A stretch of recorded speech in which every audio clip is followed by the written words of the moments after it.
Alright, dungan na nato sa pagbasa. Verse number 13. Ready? Basa.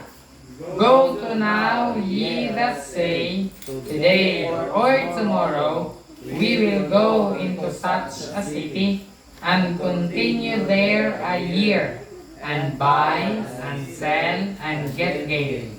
Whereas you know not what shall be on the morrow. For what is your life? It is even a vapor, that appeareth for a little time, and then vanisheth away.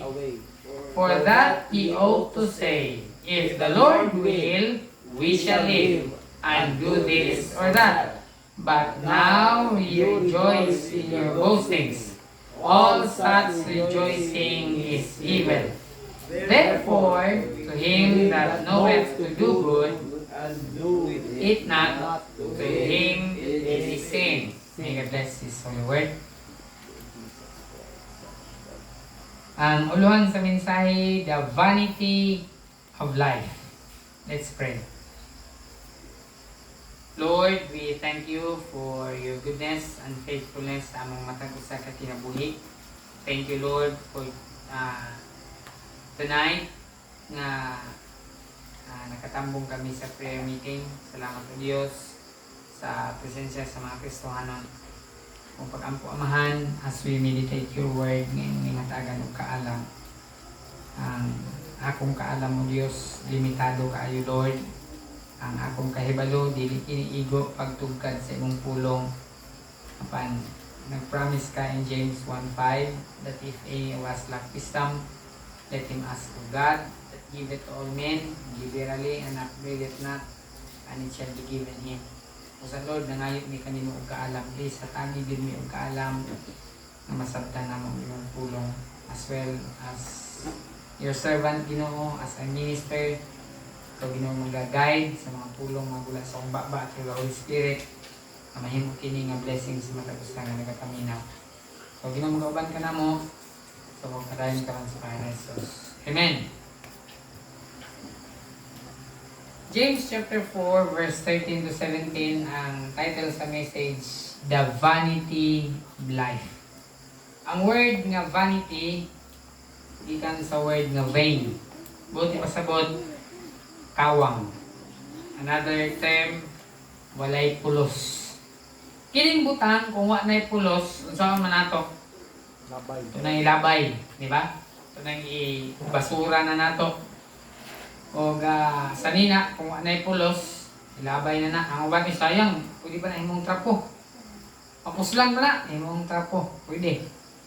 So, the vanity of life. Ang kakawangan sa kinabuhi. Kining kinabuhi, timan-an nato nga dili ni atoa. Amen? Amen. Kining kinabuhi nga atong ginadala-dala, gipahulam lang ni sa Dios kanato. But we take it for granted as if nakita'y tagiya. Na-realize ba na nimo? Nga usahay ikaw magbuot tungod kay imo mo na ako ning kinabuhi, di ba? Istoryahan kay mo Panginoon pagbuot ako man ning kinabuhi. But that's a lie from the devil because the life that you have right now does not belongs to you.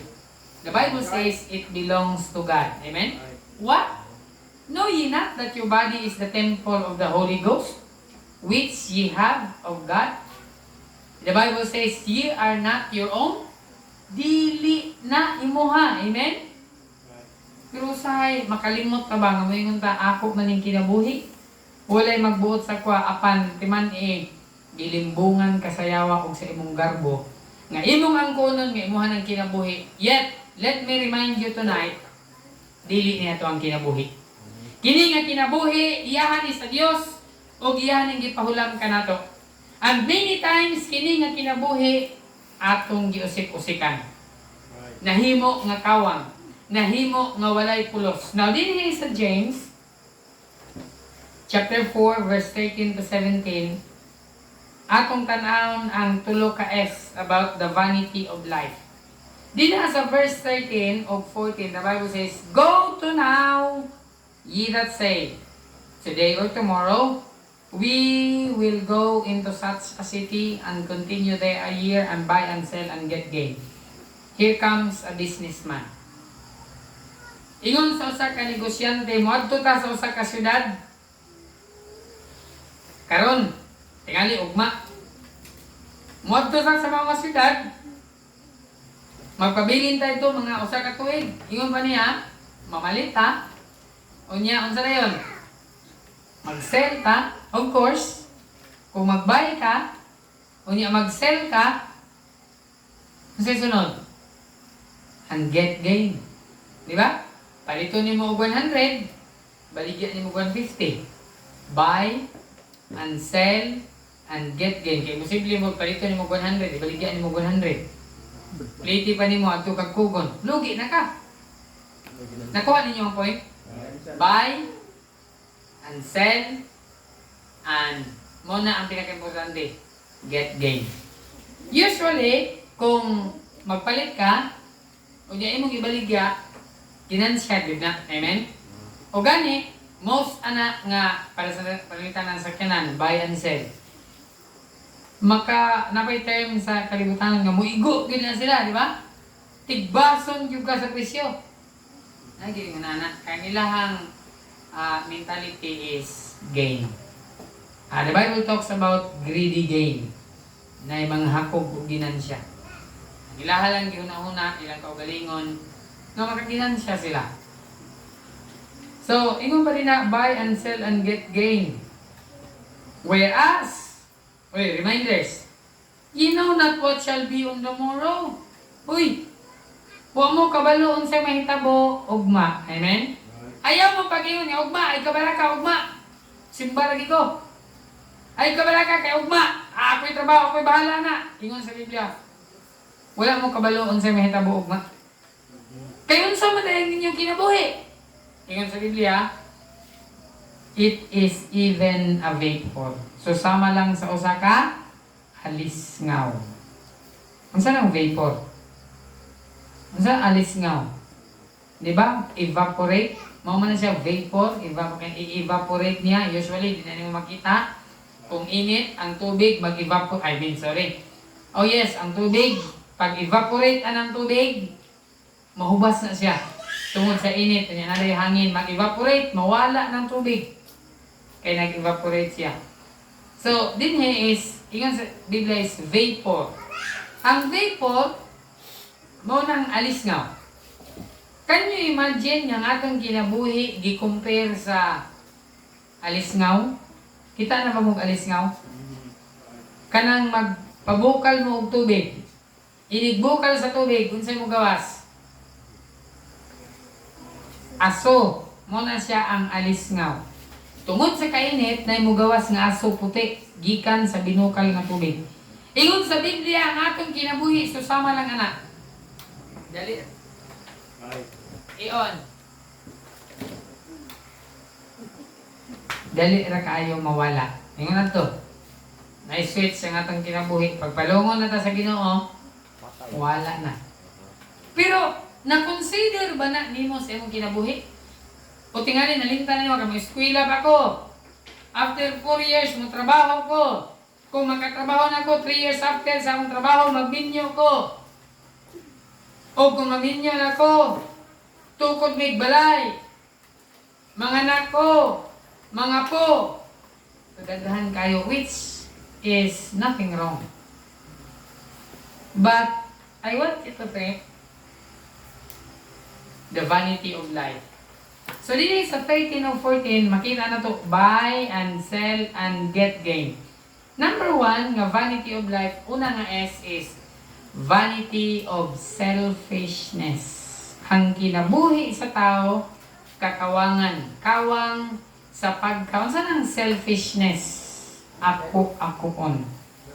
Og sa tao, mentalidad sa tao, makristohanon man o dili kristohanon, believer man o unbeliever, luwas man o dili luwas, tao man nga padulong sa langit o tao nga padulong sa impierno, nagyod ang attitude of selfishness. Nakita ba nimo sa imong kaugalingon nga naagid ang pagka-selfish? Kung mag-slice ta og cake dinhi karon. Dili ba pag-slice sa cake siplat-siplaton din mo sagaan dako ani? Rare ragid nang mangita og gamay lang ako. Panalitan. Nay kwarta din linya 100, 200, 500, 1,000. Unya bunot-bunoton.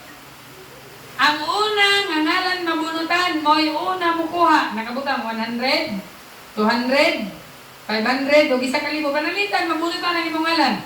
Tawagan imong ngalan. Sige, pili. Asa imong kuhaon? Di ba matanong mo na kung saan yung kuhaon? 100, 200, 500, or 1,000. Asa imong kuhaon? Siyempre, sa imong pagkatawanon, halisa, di yung kumuto nga 100 imong kuhaon ba? Di yung kumuto. Katod yung 1,000 ang imong kuhaon. Naagyod sa tuwa ang materialism. Materialistic. Naagyod sa ato ang pagka-selfish. Ako-akoon. Another term is hakob. Selfish. Diba? Imposible gyud na kayo nga 100 imong kuhaon or 500. Kung naapay dako sa 1,000, kung naapay tibuok nga isa ka 5,000, kato pag yun imong kuhaon. Kaya naagid ang selfishness. But let me remind you, Christians, the vanity of selfishness. Let me remind you of the richest king. Kinsa ang richest king? Solomon. Unsay giingon ni Solomon? Vanity of vanities. Unsay ingon niya? All is vanity. Tanan nga bulawan nga imong ma-imagine.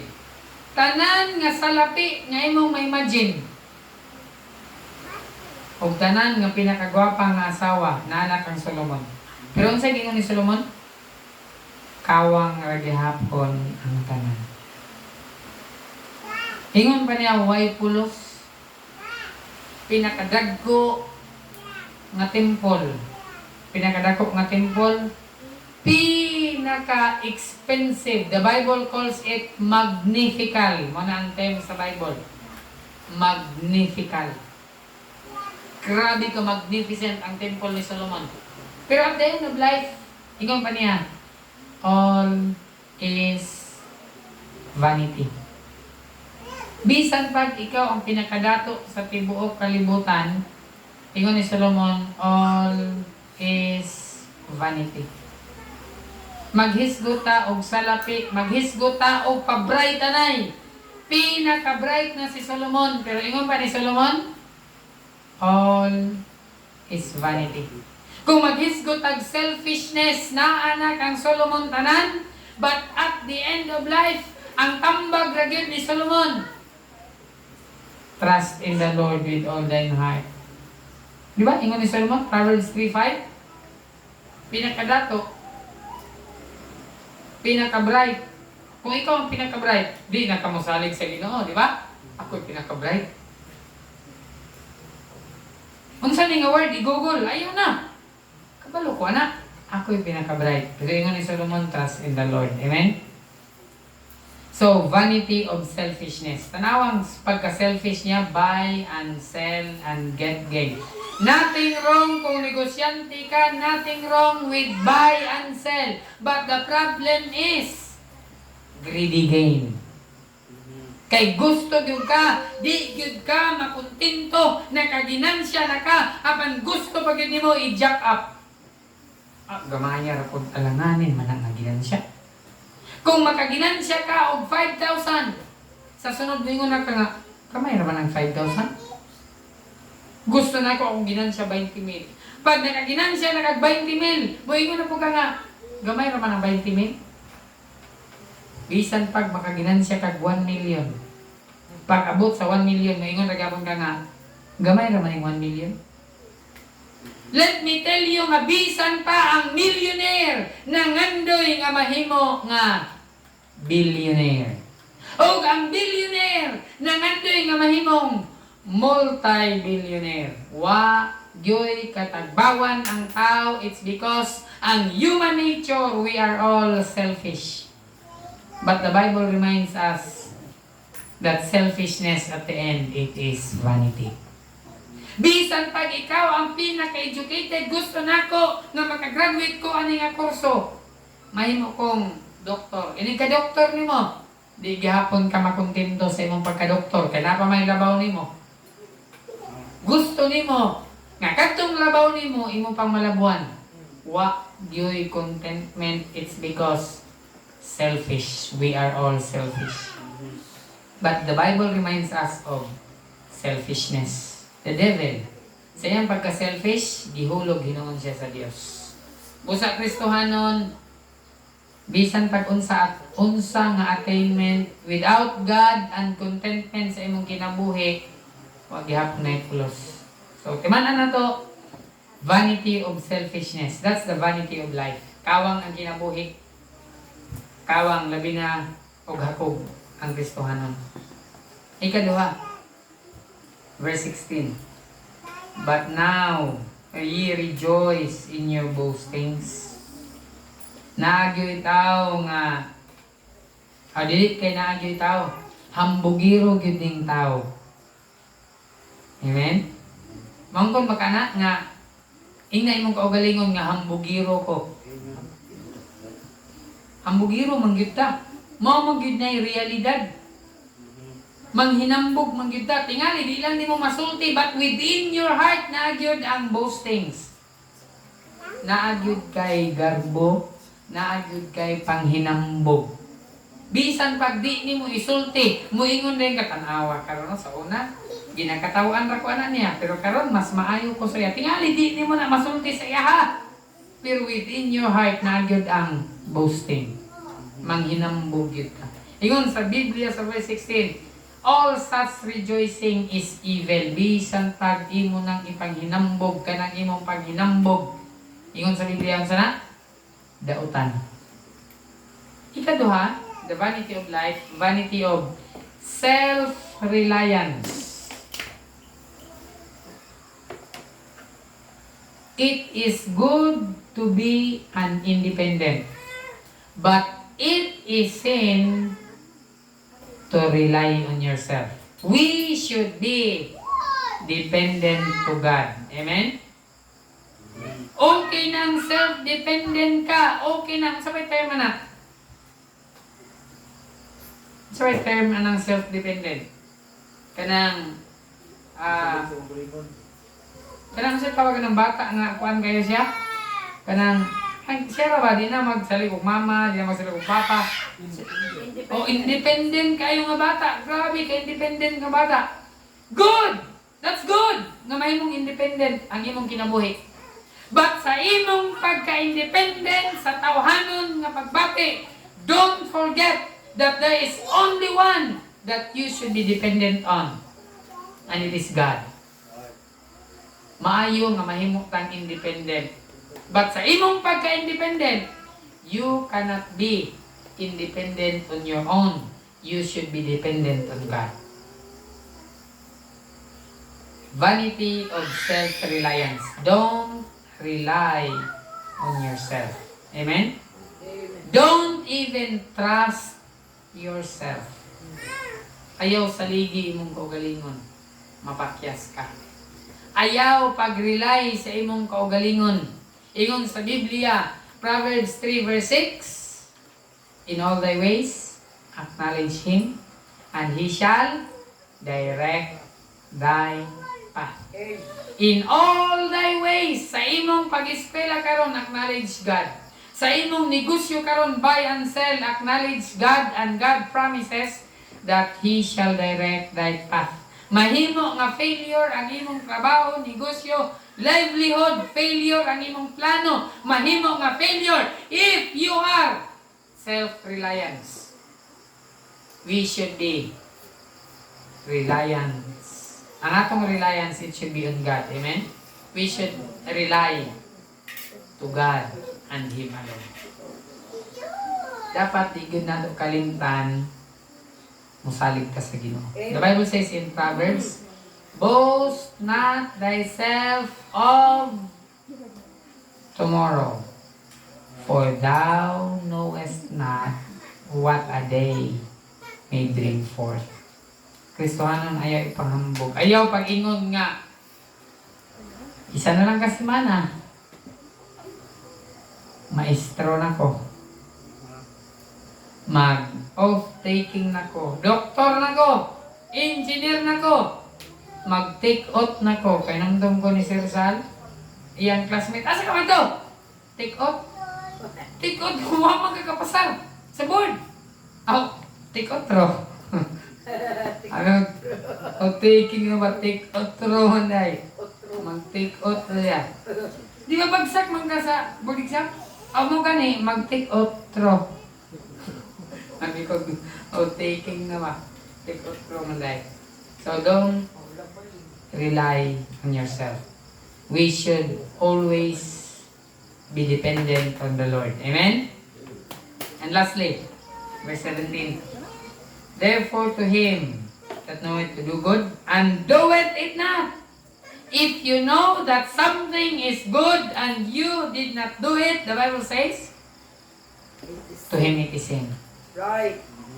Nakabalog yun ka nga, inipanit saging, oh. Nagani mudagan din na karon matamakan na niyang panit saging slide din na matanaw. Matanaw. Padulo na. Matanaw lagi. Naiti oh. Lingkuran na niya ron. Tanaw. Oh, tanaw na lingkuran yun. Katawan na yun mo. Tayo sa iro. Isaw. Tamakan. Tamakan. Ingon sa Biblia, to him that knoweth to do good, kabalugog ka nga, matamakan ko na yun. Wali mo siya gibadlong, yung sa Biblia, ang sana sa mga nakasala ka. Kabalog ka nga matamakan niya, wali mo siya gibadlong, natamakan, katawan pagin mo. Pagtigin na po ang sala. To him that knoweth to do good, and doeth not that word, doeth it not. Vanity of stubbornness. Nagyod din pagka stubborn. Saan stubborn? Gahit, dumol. Ang word dumol kayo.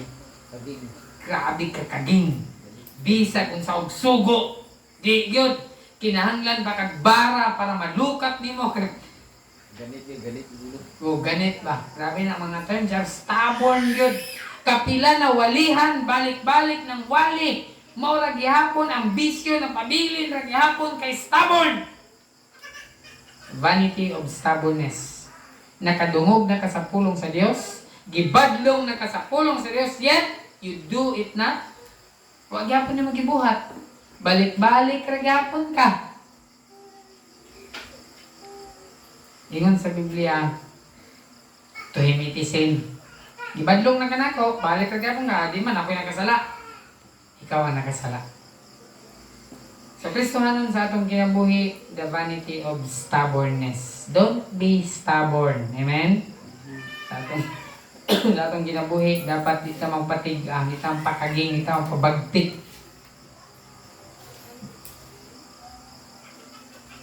Ingon sa pulong sa Ginoo, dinigapon sa book of James, that we should be a doer of the word and not hearers only. Amen?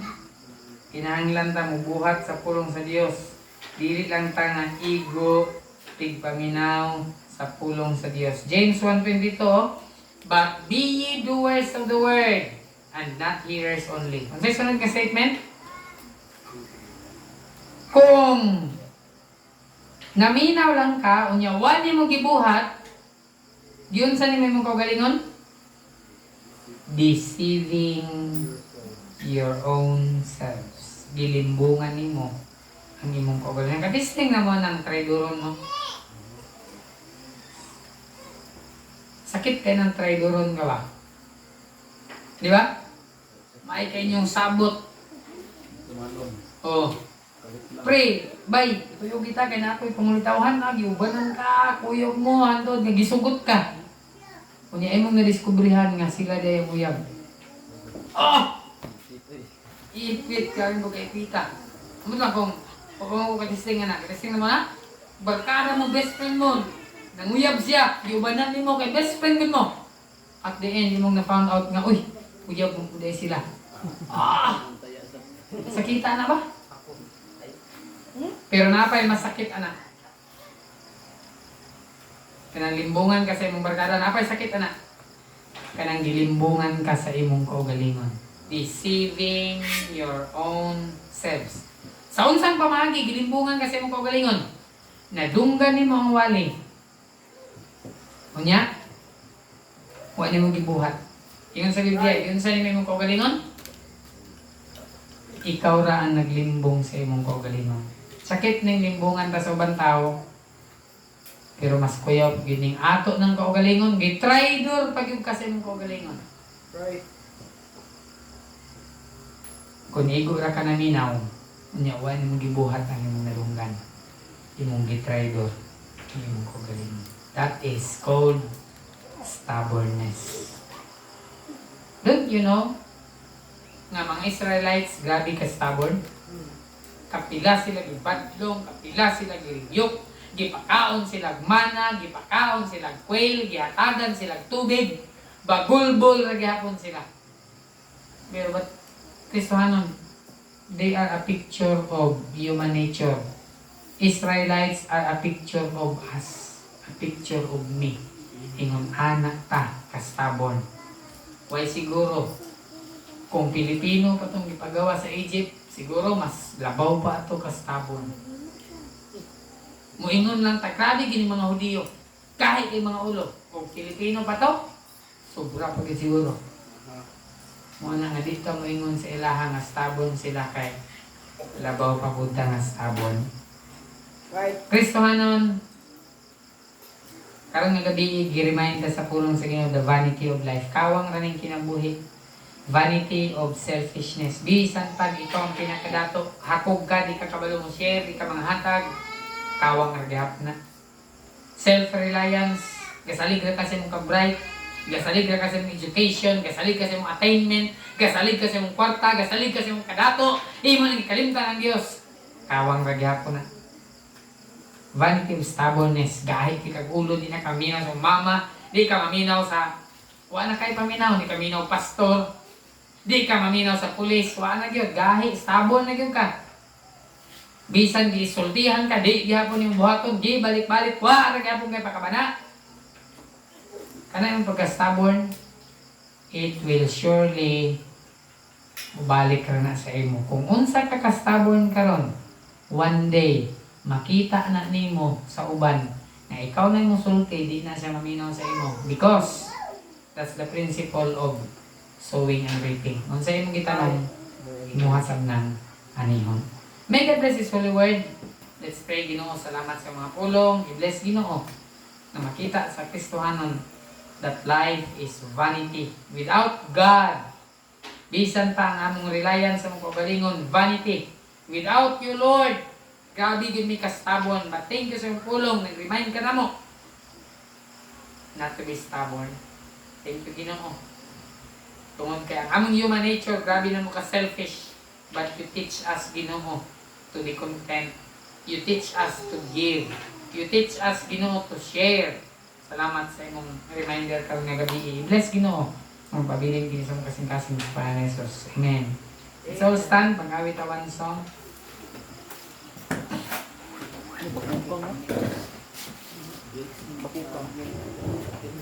The rock that is higher than I, 259, first and last.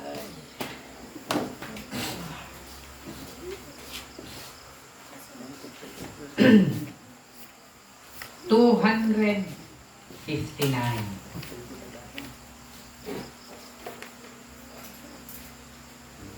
259. Pinawiton.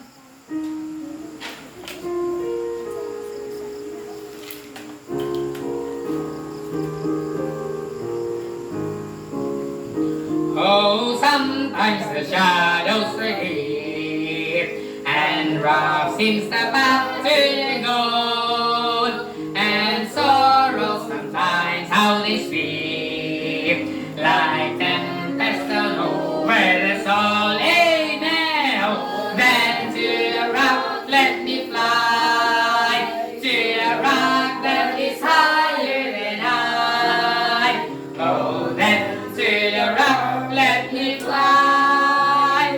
To the rock that is higher. Last verse number 3. Oh, near to the rock, let me keep. If blessings or sorrows prevail, or climbing the mountain is steep, or walking the shadowy vale, oh, then to the rock let me fly, to the rock that is higher than I. Oh, then to the rock let me fly, to the rock that is higher than I. Amen. Ako yun, Pastor Giovanni. Dismiss us in prayer, please. Okay, let us pray. Heavenly Father, Ginoo, salamat kayo sa inyong tulong, Ginoo God. Yes, Lord. Help us to remember, help us to apply, Ginoo God. Help us to live sa inyong pulong ng mga dungog, Ginoo God. Many times, Ginoo God, we fail, Ginoo God. But thank you sa inyong faithfulness sa inyong life. Until now, Ginoo, ikaw nag-remind sa mga nagi sa inyong pulong, pero sa mga lagad, Ginoo God. I-bless sa inyong pulong, i-bless sa mga lagad. Pray, Ginoo God, na sa mga uli, ikaw makatag sa safety, Ginoo God. Thank you, salit sa salamatan. In Jesus' name, Amen. Amen. Good evening.